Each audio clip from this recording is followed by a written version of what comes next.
Welcome to the episode 2 of Fatal Encounters, tracking the Long Island serial killer. Last episode, we asked the question if police had an eyewitness who described a man, the vehicle, and the cell phone pings knowing where the person lived and worked, why did it take 12 years to make an arrest? The Long Island serial killer was given 12 years of a free pass due to the corruption in Suffolk County Police Department. In 2012, there was a new chief of police appointed named James Burke. James Burke's story starts back in 1979, where he was the key witness in a murder of a 13-year-old boy named John Pierce in Smithtown, Long Island. At the time, Tom Fata was working under the DA, later becoming the DA. He was also always known for finding the key witness in his convictions.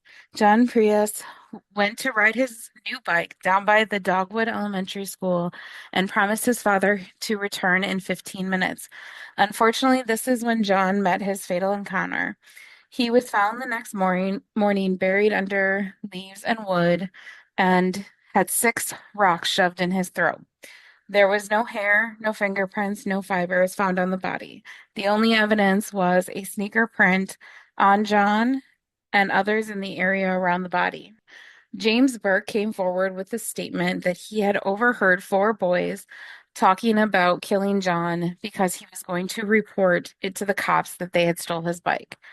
All 4 boys were charged in James' death, even though none of the boys' shoe prints matched the ones at the crime scene. During an appeal in 1989, Peter's conviction was overturned, and he had served almost 9 years in prison by that time and was released. Following this, Robert's conviction was reversed, and he was released on parole in 1993. Thomas had pled guilty for second-degree manslaughter in 2003, sentenced to serve 5 to 15 years in prison. He had already served 18 by this time and was considered his sentence was served, and he was released. By the time the last of the 4 boys, Michael, had been participating in a temporary release program that was ordered by the court and was considered time served as well. At the time of James Burke coming forward for his witness statement, was already known to commit low-level robberies, was selling drugs during the time of which he gave his statement for the evidence in this case. The footprints on the crime scene didn't match any of the 4 boys. Nope. There was no evidence linking the boys to being even at the school other than James' statement. So they overturned the conviction. It wasn't an appeal. They basically overturned it because the lack of evidence. No, they did an appeal, which then resulted in Oh, overturning it and then revisiting all 4 boys' cases as well too. So basically at that time they released all 4 boys that were convicted. There's really no information much because it's such an old case, but basically at right. that point they all were considered time served and they were released. There's a level of surprise that they even got convicted on that evidence that James Burke gave. It really truly just hearsay from one person. They didn't have any other evidence Right. to prove that these boys killed But they were even this there other boy. They were, because yeah, his exactly. his witness Exactly. statement didn't even say that he saw the boys there. It was they were caught talking about that they had to kill him. Right, So it right, wasn't right. like there wasn't even an eyewitness there that saw the 4 boys at the school at the same time. It's literally that he overheard them talking. The question that I ask is the DA, Thomas, had a key act for finding key witnesses. Did James get in trouble for something and he convinced him to put in this statement so that he could get out of trouble, or he had a history of finding the key witnesses to solve his cases. And this is a 13-year-old boy. People wanted this case solved. No one wants to live in a community where a 13-year-old boy gets murdered behind an elementary school with no Right, resolution. right. The scary thing about this case right here is that so they came to the conclusion, the appeals court came to the conclusion that these boys are not the one that committed this murder. So who committed this murder? And what James Burke and Thomas Sparta, the assistant district attorney back then, and the district attorney um, after the fact, after this case, what they have done is actually kept a guilty person or guilty people for this crime still roaming around the streets after this case. People don't talk about this. When people get wrongfully convicted, they normally don't think about the person that actually committed the crime, that they actually roaming around on the streets the whole time when these people are in jail doing prison time. I mean, Right. well, it's not even an if. Whoever did commit the murder, they never ever served time for the murder. Right. And these four men's life was taken from them. I mean, serving the amount of time they served, 18 years, that's a life. Like that's a long time to be serving time for something you didn't do. And how do you go back into the real world after that time spent Right. and have a normal life? I mean, I two of the boys were almost adults, so they were charged on an adult level, but they were all in school still. They were all in high school. None of them had graduated at that point. So, I mean, I know people get their GEDs in jail all the time, but we're also talking about 1979. Yes. Yeah. And I mean, I don't know if it was as common back then, but still, these boys may not even have a high It school does. diploma or a It GED. doesn't.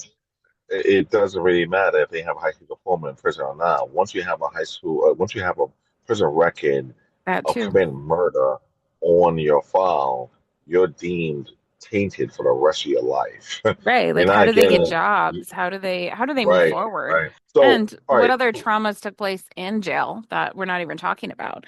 All I because don't. the Right. possibility that James and Thomas came together to create this story to solve a case so that the community felt safe or their own agenda. I mean, I'm not saying that's necessarily exactly how it played out, but these two have hand delayed cases as we talk about to come. It's not out of the realm of question that he just wanted the conviction. Sparta himself, Thomas Sparta himself, and James Burke, basically ruined four lives forever for what they did That's back just the then. tip of the iceberg. In the late 1980 to early 1990s, Suffolk County Police Department had a 97% confession rate for murder suspects. This exceeds the 54 to 73% rates in the six comparable counties, including Nassau and Westchester counties, and three to four times higher. Most homicide squads in America. Suffolk County Police Department had claims of cohorting confessions and telling suspects that they would hit them with slabs of cement. In one case, they even threatened to put a suspect's private member through blades of a paper shredder to get Right. the confessions that they needed to convict people. Thomas Spada, the DA, when he became DA, he actually fast-tracked James Burke's career into becoming the police chief, even though he had no schooling, no military background, like most police officers did at that time. Burke's reputation was a very unprofessional before he even became chief. In You have to 19 understand, this kid was a juvenile delinquent when he actually um, at, interviewed him about these kids' murders over here, and he was and 15 at that time. right, right. Like he was So now already you in actually, trouble. so pretty much you have a a cop that is a criminal, a criminal. I mean, Right. You so gave him a badge. And not only that, you right, promoted him to be chief, where right. you're actually should be held at a higher standard and you're teaching other police Absolutely. officers the lay of the land. So in 1995, prior to James Burke becoming the chief, he actually got in trouble for having sex with a sex worker on duty in his police car, and he did not secure his gun, and the sex worker actually took his gun. In most cases, this is something that would destroy a police officer's career, but Thomas Vada helped protect him and continued to back him and support him to become the police chief. James So I'm Burke, sorry. oh, I'm sorry to interrupt. This actually happened before he became the chief of police. yes. This happened in Unbelievable. 1995. He was not in the chief of police role at this time. And then he still got promoted past that, and it was well known that he had these charges against him about his police gun being stolen, Right. doing these acts on duty. So why Sparta actually backed this guy up so much? Now you have to understand this started back when Burke was 15 years old in 15. 1979. Why go to extreme to back him up unless they have some type of connection with each other? Right. It's the only reason. The only reason. Go ahead. Right. Which is why the thought of, well, did James get in trouble for something and the DA gave him a deal to plead in that case to help get the Maybe. conviction? Because whatever their connection is that goes back to that time, it continues to show throughout us talking about the two of them, Right. how they together created the corruption in multiple cases. So after James became the police chief, the him and the DA pushed out the FBI on the Long Island serial killer case. The first thing they did was give Dominic Verone a 15-day notice to retire or be demoted. He chose to retire, but was never questioned or given any information on his investigation of the Long Island serial killer case.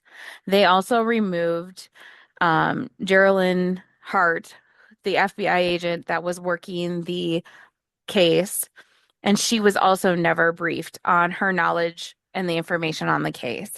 This alone helped bring the case to a crashing halt for searching for the Long Island serial killer, giving him time to hunt and kill more people.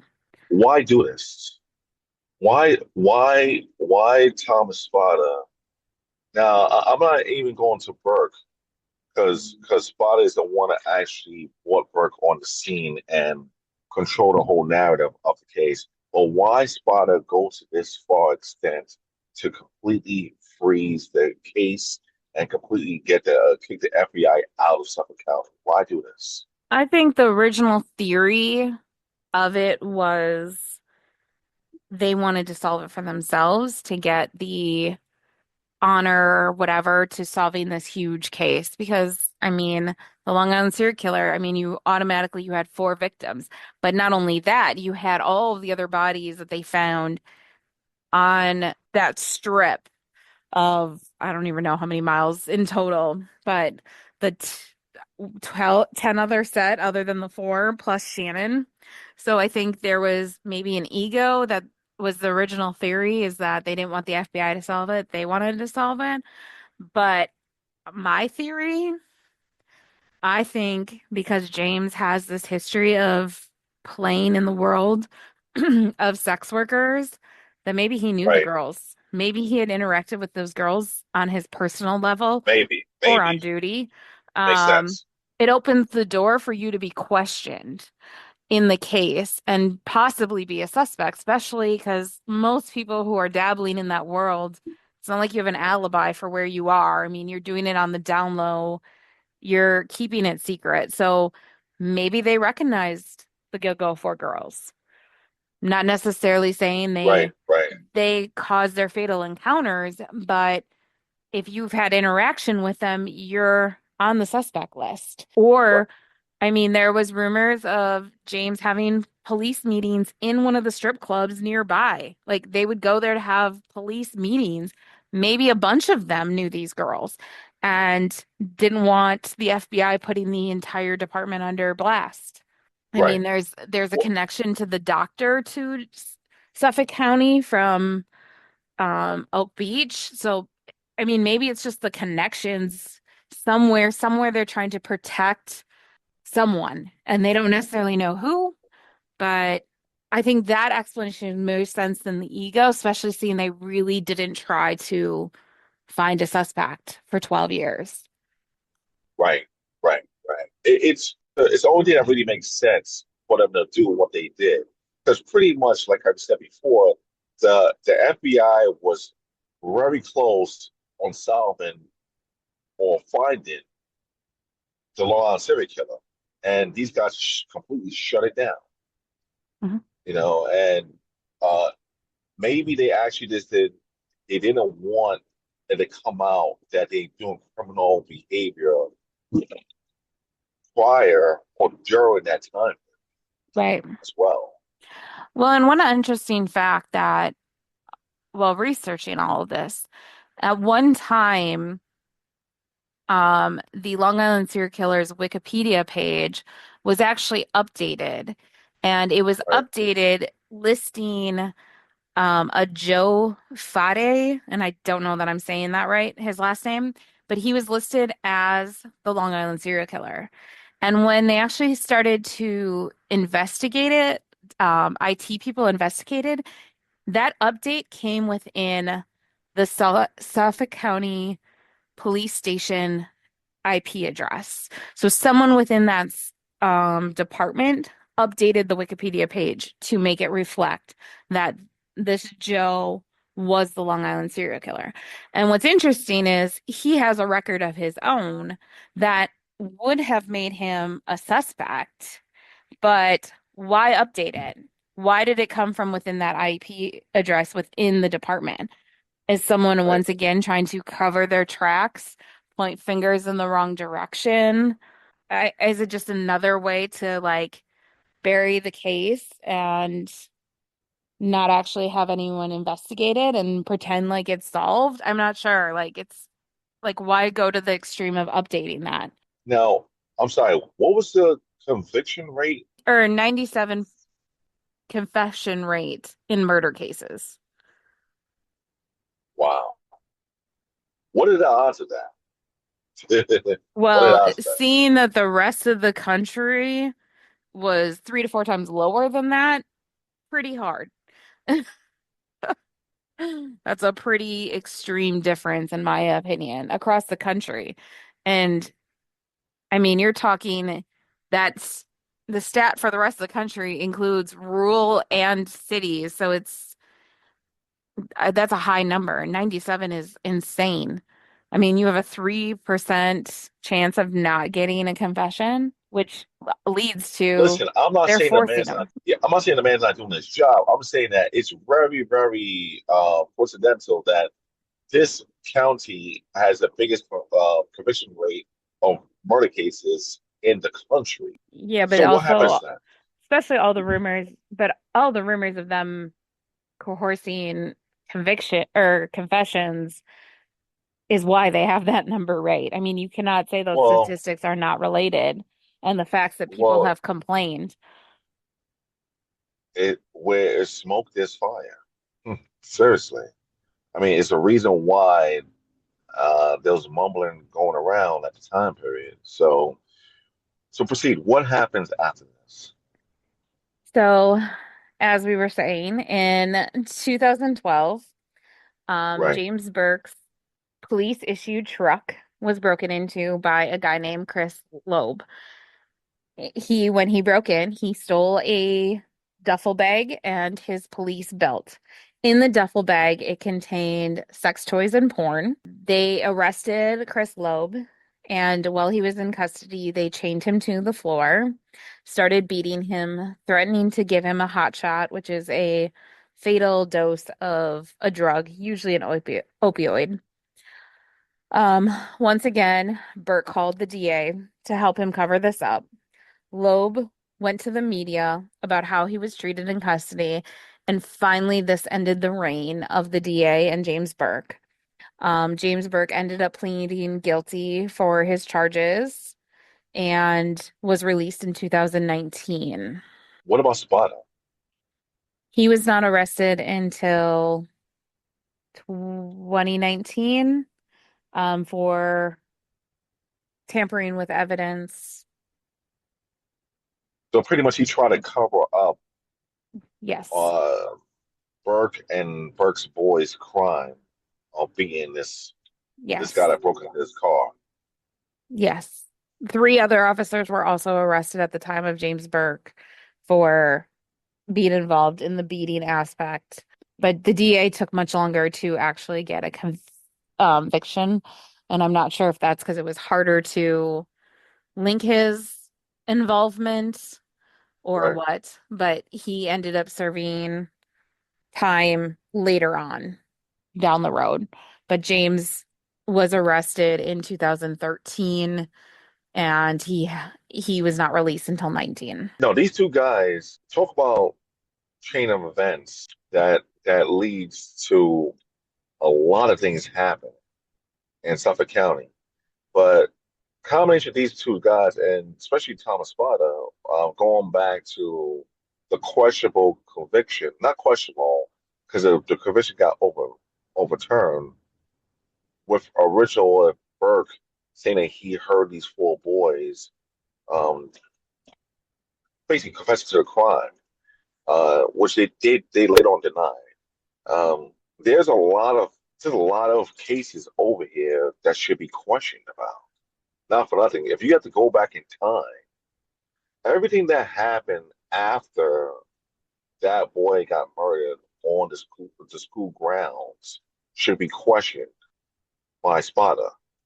I think any case that was Spada touched should be Agreed. questioned because Agreed. if he was known for finding his key witnesses to get his conviction, Right. were there other people he convinced to do a statement to convict someone? What other cases out there that wasn't what wasn't this high profile, like the Long Island serial killer or like the little boy that got killed, that we don't even know about over the course of 30 years? Yep, I think anything he touched would have to be looked at, and for sure anything the two of them touched together, every single case would have to be looked at. So let's carry on. What happened? So in 2014, Right. John Biddulph was arrested after his DNA was found on the bodies of two women, Rita Tangi Tangia, I'm not sure if that's said correctly, don't hold me to last names, and Colleen McName. These two women were found in 1993 and 1994. DNA submitted by John's brother, James was convicted in May of 2017 for these murders and sentenced to 25 years for I'm each sorry, of them. James or John? Name's John, though, right? I'm sorry, John. We Yes, have go ahead. we have too many J names. Right, right, Um, right, right. Oh, um, they suspected John of killing Sandra Costello as well due to the similarities in the murders, as are they similar to the Long Island serial killer victims. The only physical evidence that they had on John is DNA was found inside Rita and Colleen and a partial DNA under Rita's fingernails. Although both crime scenes showed the women suffered violent deaths, there is no physical evidence that John was present at the crime scenes. There's no fingerprints found there of John's, and most importantly, there was unknown male DNA found on Colleen's body and items found on the crime scene. This unknown DNA was found in Colleen's vaginal swab, pants, and a pair of men's overalls that were found on the scene of the crime. These also had Colleen's blood in them. In December of 2024, Cryogenics issued a report stating that the sperm function on the vaginal swab of Colleen and the sperm on her pants in the DNA on the overalls were able to obtain from at least three unknown males. Both Rita and Colleen had hair follicles on their bodies that were never sent for DNA testing. The choice to not test these hairs was made by the DA's office, Tom Spada. With this finding, it shows John had sex with these two women, but did not prove he had killed them. These two women were sex workers. It wouldn't be uncommon for them to have multiple partners in a short period of time. His DNA was not at the crime scene. The hair DNA was never tested. And now, knowing what we know about the Long Island serial killer case, hair DNA was linked to three of those four Gilgo girls. The unknown DNA sample has never been ran through CODIS. It brings in a reasonable doubt to this case due to the untested evidence, similar to the Long Island serial killer. This case needs to be relooked at. The hair DNA needs to be tested and ran against the Long Island serial killer, especially since this Long Island serial killer is now being charged with Sandra Costello's death. So John, let's go back to John for a second. The DNA that actually got John arrested. Correct me if I'm wrong. Uh, John, John's brother, the DNA they had it on the CODIS. That was from the girls, the two murder victims. John's brother got locked up for something else, and the DNA resembled each other, so they knew that it had to have been a A family relative. member, right? Yep. Got it. And Yes. So, this is what actually buried John later on. yes.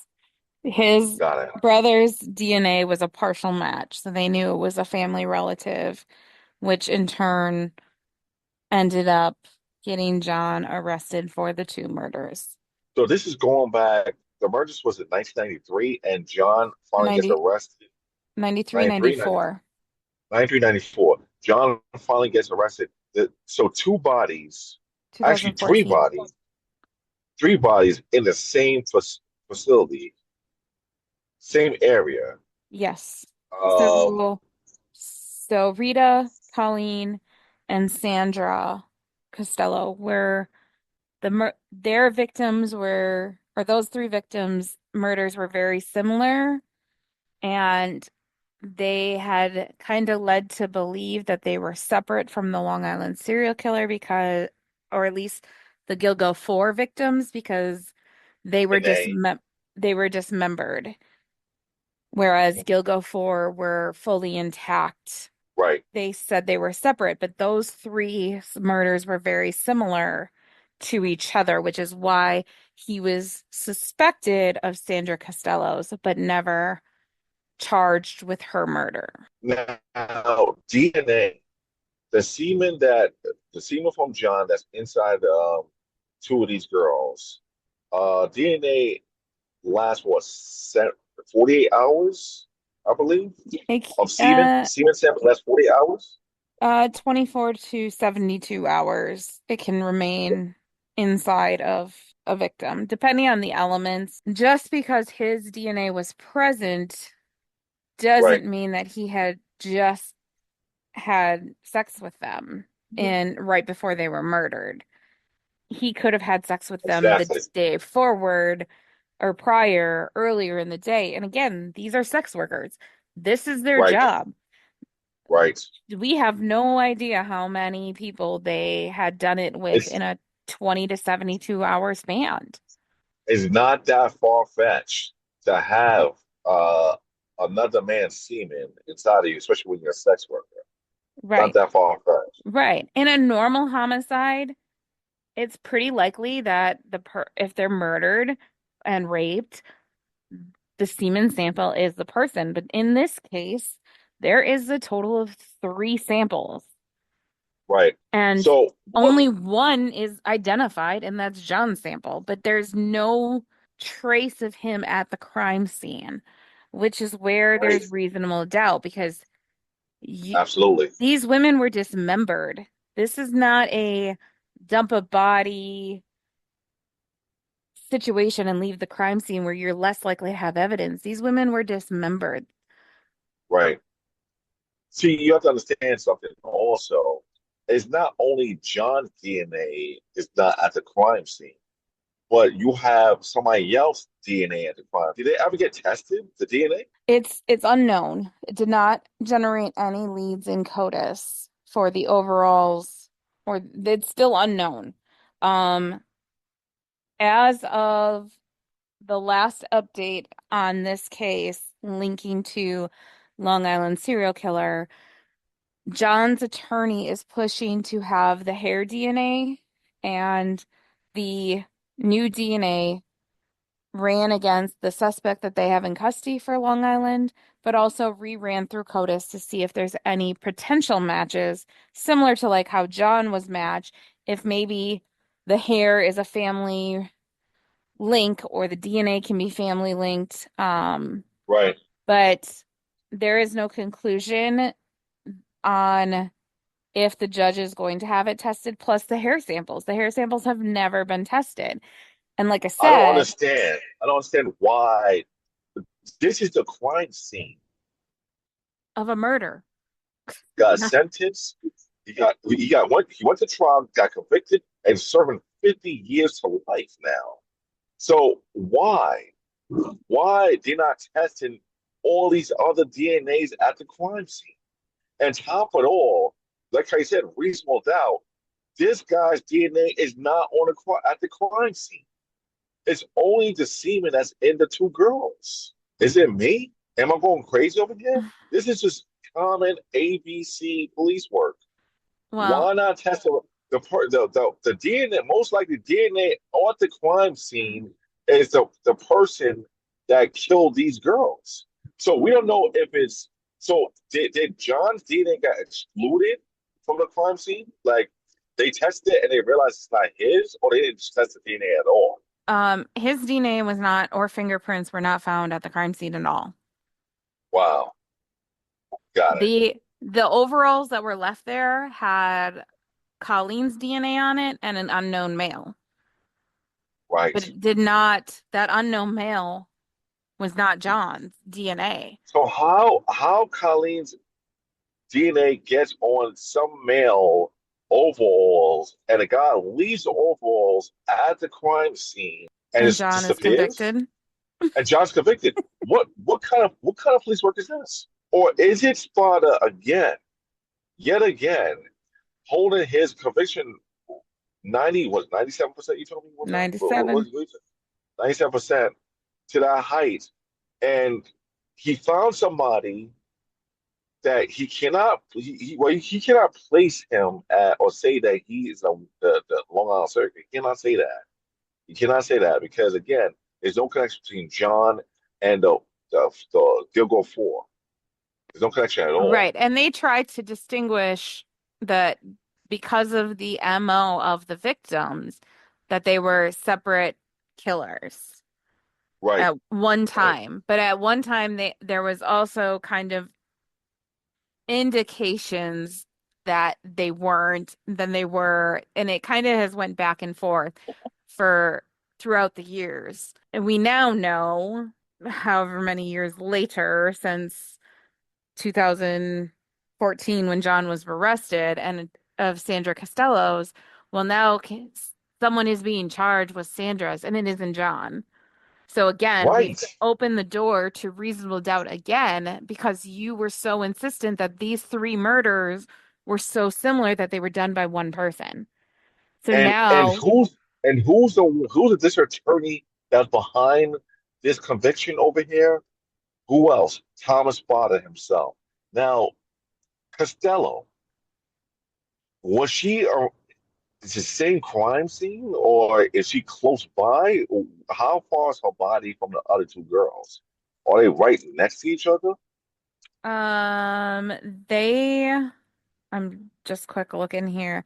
They were kind of all in like a excluded area. They were not like Right, close to the Gilgo Four. right, Um, right, right. They know they wasn't close to the Google Four at all. It's a different part of Long Island altogether. yes. So they're kind of spread out past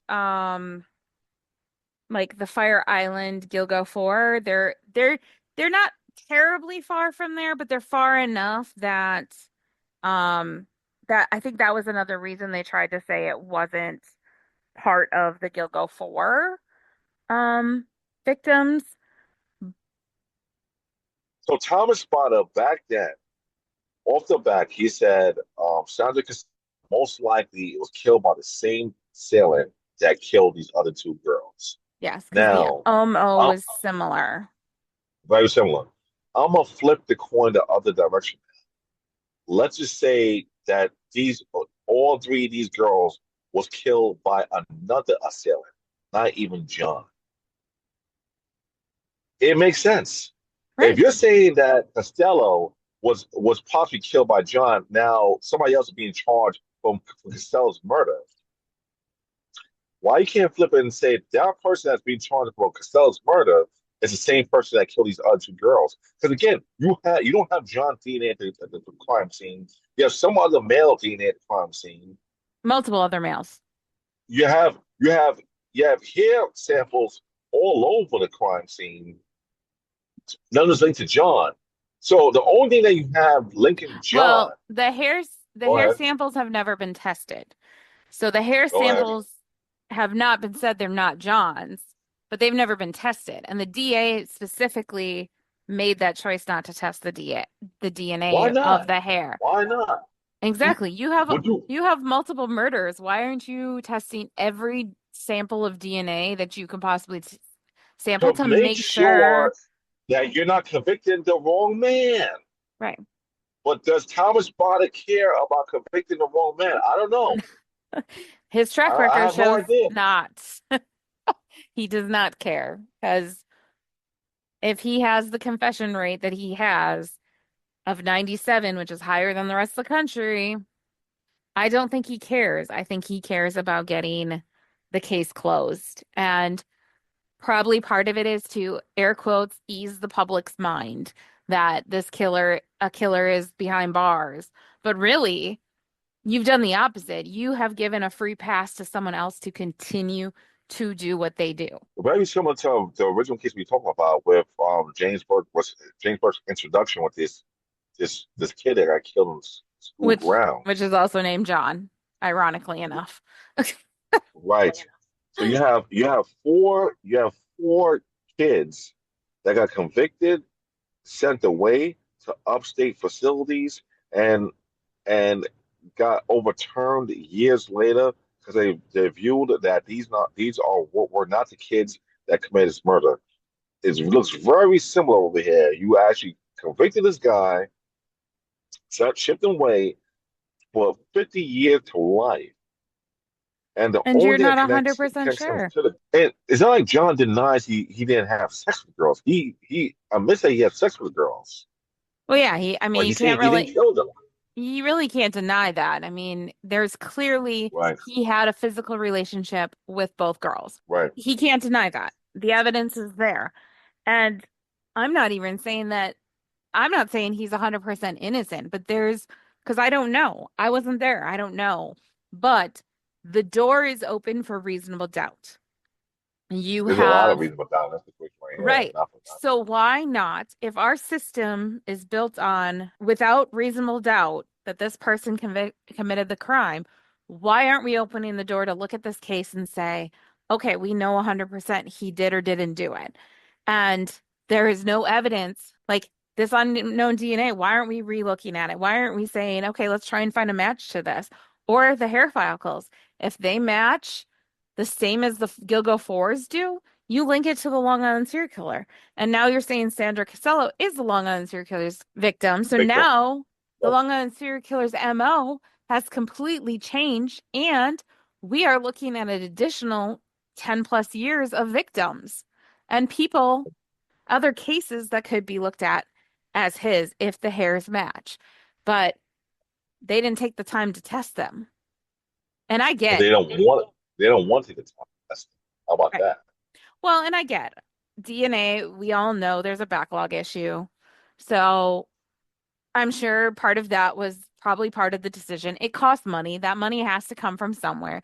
I get that. But in this case, there is too much reasonable doubt to not do the work to find out, is this guy the killer of these two women, or is one of the unknown DNA or samples, did that person kill it? But we don't know. We have possibly three other men that had contact with these two women that we don't Right. even know who they are. Exactly.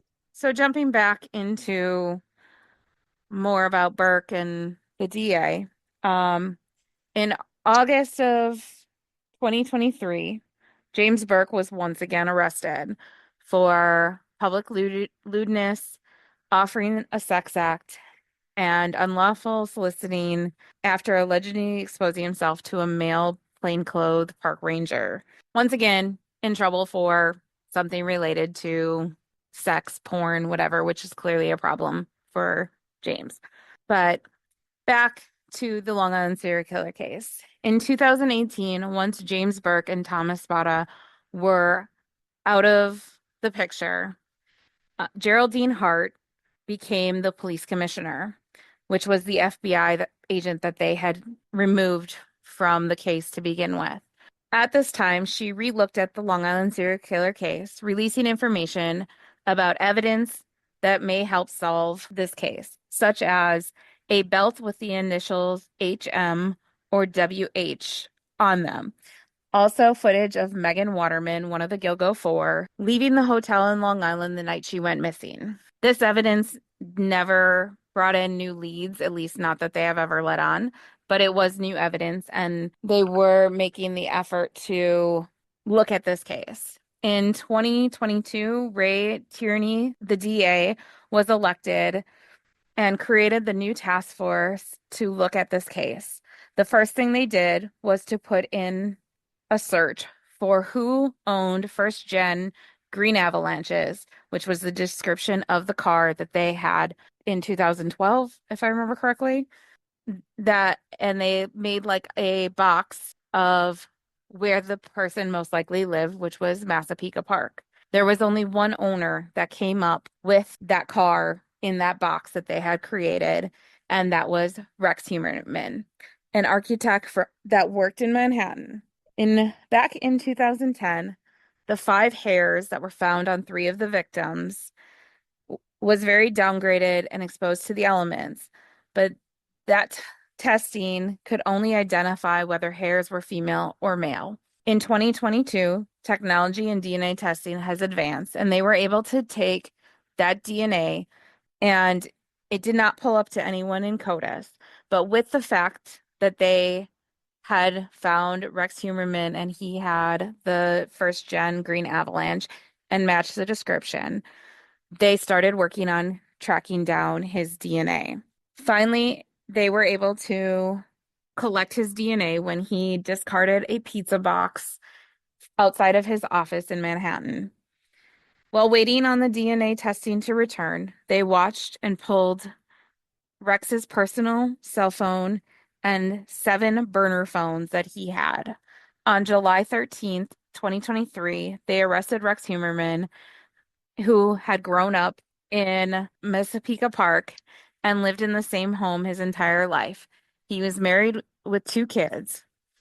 Is this the man that has been causing all of these fatal encounters in Long Island since 1990s?